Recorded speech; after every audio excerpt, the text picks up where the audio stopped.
күні ауа райы да ерекше жылы мінез көрсетіп шуағын шашып тұрды. Таңмен таласа тұрып бар жақсысын киінген ағайын Абай саябағында көпшілік болып Наурыз тойын тойлады. Барша жұрт мерекелік көңіл күйде. Аға буын бір-бірімен төс қағыстырып, жасы кішілер үлкендердің ақ батасын алуда. Жаңа жылда елімізге ырзық несіп етілген барша жұрт басты тағам Наурыз көжеден бүгін дәм татты.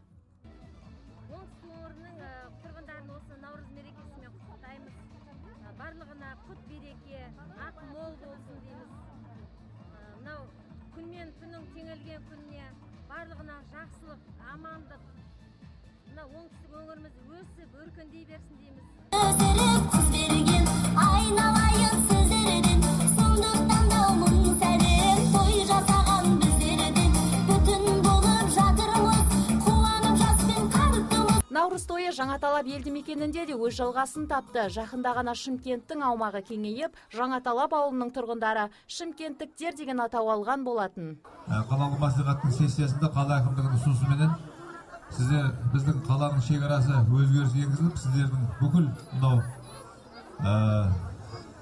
шекарамыз бекітіліп, сіздер қаланың құрамына заңды түрде еніп, біз бір қаланың тұрғындары деп есептейміз.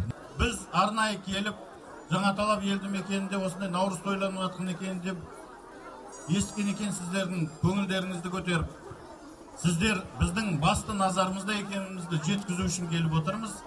Наурыз құтты болсын, ақ мол болсын, әр отбасыға бақыт береке тілейміз. Әрқашанда бірге болайық, жақсылықта тойды бірге тойлайық.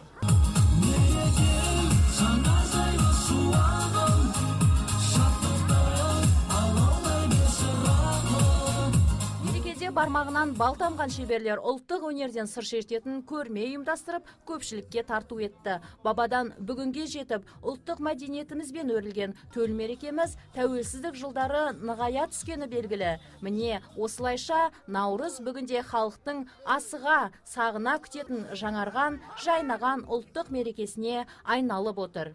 Нұрзина Төреханова, Мейірбек Төлебаев, Сұлтан Бақытжанұлы, ТВК телеарнасы.